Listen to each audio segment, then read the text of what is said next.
My name is Michael Ruttenberg, and I am the Clinical Director at Larimer County's Criminal Justice Services.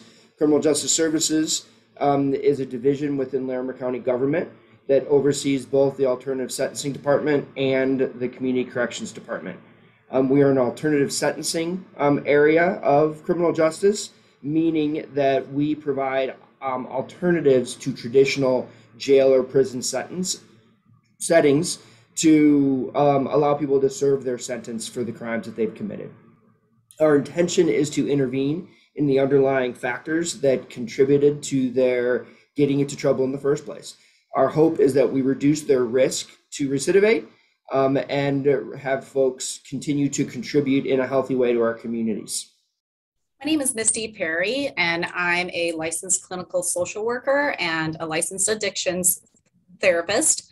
And I work for Larimer County under our Criminal Justice Services Division, and I'm a Treatment Services Supervisor, and I oversee our Aim and Wellness Court program, our Bridges Court Liaison program, and currently I supervise our dual diagnosis treatment program at Community Corrections.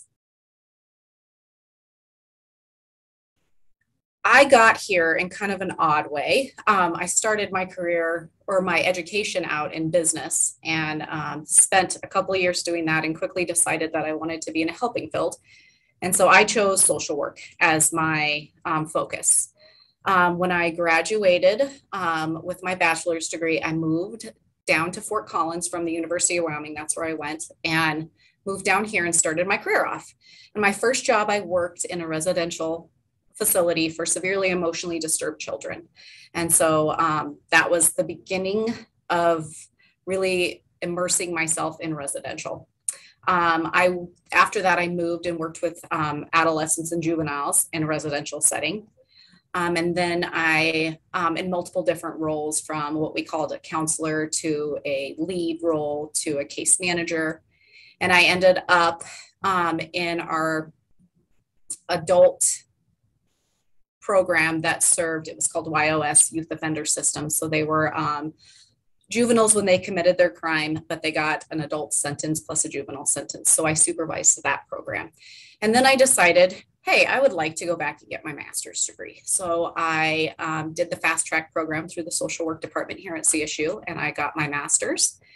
And I stayed home for a little bit. And then one day I got a phone call from Michael Ruttenberg about a job at the AIM program doing substance abuse treatment. And I had had my certified addiction counselor 2 license at that time. And I never really expected to work in the adult system. I always saw my career with juveniles, but I thought, hey, this fits perfect. So I took this position with the AIM program, and it was amazing. It was my first exposure to working with people that had severe and persistent mental illness. And I really recognized how important the work was, the advocacy was, the support was for this population to hopefully lead a healthier life than they had been. And so I worked in that program for about a year and a half. And then I moved over to Community Corrections underneath Mike, again, doing our dual diagnosis treatment program. And so I was a therapist there on the women's side. And from there, I moved to a supervisor position. And for a period of time, I supervised our men's treatment program. So our ERT, our 90-day program, STIRT, which is, it's been back and forth between a 2-week program to a 21-day program, and our RDDT program over there. And about 5 years ago, I decided to make the move over here to Aim and Wellness Court when a supervisor position opened up over here. So I came full circle in my career to come back to supervise the Aim and Wellness Court program. And so I've been here doing this work, and along the road, I've acquired other programs to supervise. So I supervise currently our Bridges Competency Program, and then our dual diagnosis treatment programs over at Community Correction. And so part of my why in doing all this is I really believe in what I do. My heart's in it. I believe in change. It matters to me that there's programs out there that can advocate for clients who can't advocate for themselves and are providing this specific population with the support that they need to hopefully have a healthier life.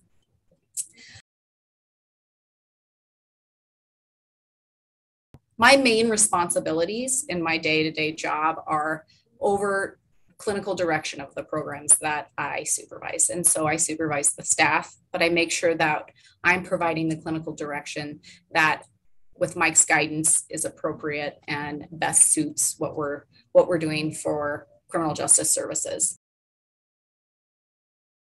A typical day for me is a range of things, from meetings to direct client care to supervision, to overall just general oversight to make sure everything's running smoothly. It ebbs and flows. There will be days that I have back-to-back meetings, and then there's days where I have time where I can go out and enjoy and sit down and chat with the clients. It just kind of depends. What I enjoy the most about my job is really building the team. I'm really focused on program development and team development. It's really what I love the most, is to watch the staff grow clinically and love their jobs, and then want to go and pursue, higher education or a different career path because they were interested in something new. And that just really excites me. And I think it's amazing to watch the people that you work with grow as leaders and to become advocates for themselves and for the population that they are working with. And I also love the clients. They're amazing. They provide me with motivation every day. And I really believe in them and what they have to offer in their lives. The hardest part of my job is managing the politics of everything, I would say, because there's always different people involved and different agencies involved. You have to just navigate that very gracefully, which can be a challenge. But it's a challenge that I think is helpful in how you grow in behavioral health. I think it's important to learn how everything's integrated, even when it is challenging. And I think another challenging part of my job is just watching clients not be successful or losing them. I think that can be a difficult thing for everybody, and it always hits home, and then it makes me motivated to see where we missed things or what we could do differently. That's really, really important to me. My general hours, they ebb and flow. I have to have that seamless transition that he talks about, and that I know is important, that I am balancing both my life work responsibilities, and sometimes people call me at night and they need support, or there's an issue, and I'm available for that. But again, I think it's amazing that we have an opportunity to, if my kid's sick, I can work from home. If I have something happening, I can say, hey, can I call in at this time? Or, it's a very flexible life, which I think is helpful in this field. Where I work here at Amen Wellness Court and Bridges, there's a lot of different roles that people take on. And so I'm in a community collaborative program down here where we have our local mental health center, 8th Judicial, probation.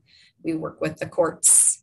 Again, the defense bar, the public defenders, the district attorney's office, law enforcement. So there's a lot of people involved in what we do over here. And so the program I supervise has a multitude of different staff. We have clinicians who provide the therapy and that therapeutic perspective for the clients, and they're underneath our local mental health center, but underneath the county, underneath Amen Wellness Court, there's case manager positions over here and leadership positions. And I think that there's a lot of room for development and growth in this field. And people tend to move in and out of these different positions as they grow and get exposed to different things. We'll have people who are in case management that go back and get their master's degree and end up being clinicians at community corrections. Or we have people who come over from community corrections to be case managers here. So there's a lot of movement in between these positions. And our case management positions, you have to have some experience working with the severe and persistently mentally ill or criminal justice system.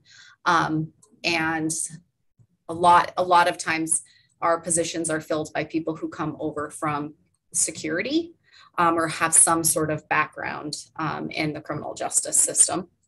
Obviously, our clinicians have to have some experience working in the field, and everything that they are exposed to contributes to their growth, because there's a supervisor over here also from our local mental health center. So I would say that most people have to have some level of experience working with this population so that they understand just the basics of how to manage it.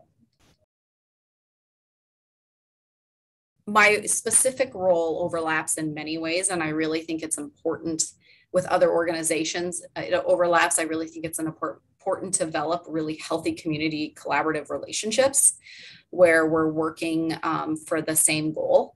I think it's important that all of the agencies that come together work together in a healthy way, which I believe we do. There's a lot of new development related to one of the programs I supervise, which is the Bridges program, which is bridging mental health and our criminal justice system, but working with competency clients. So we're starting with clients that are just getting into the system, first arrest, or maybe they've just haven't spent a ton of time. And so we're starting all the way there to, we have clients in our community corrections program that come from prison. So there's a giant, from beginning to end, there's a giant overlap in all of that. So I think it's important that we are building community partnerships and that we're working together in order to best serve our clients. I really believe in developing staff, and I believe that the way you start is with internships. And so we take quite a few bachelor levels and internship candidates over here at Amen Wellness Court. I believe it's really important to provide that opportunity for people and to engage them in this kind of work experience. We also provide master's level internships at Amen Wellness Court, where they'll do evaluations and assessments. And also over at Community Corrections, they do a lot of there are clinicians over there. So they'll work either in our IRT programs, in STIRT, or in our dual diagnosis program. And in all levels, they take bachelor level client or students also. So I think internships are a really great way in this community in criminal justice to come in and learn about it and really see what it's all about and get an opportunity to see what kind of positions are out there. If you're going in from a bachelor's, when you graduate with your bachelor's degree, if you're coming in there, and a master's degree. And I think it's really important also to help the students recognize here are the different areas that you can go into when you come out after you graduate. And we've had a lot of decent success. Our last 2 interns actually got jobs within criminal justice services. So that to me shows that it really helps them connect the dots and offers opportunity. I believe that one of the main skills you have to have is compassion.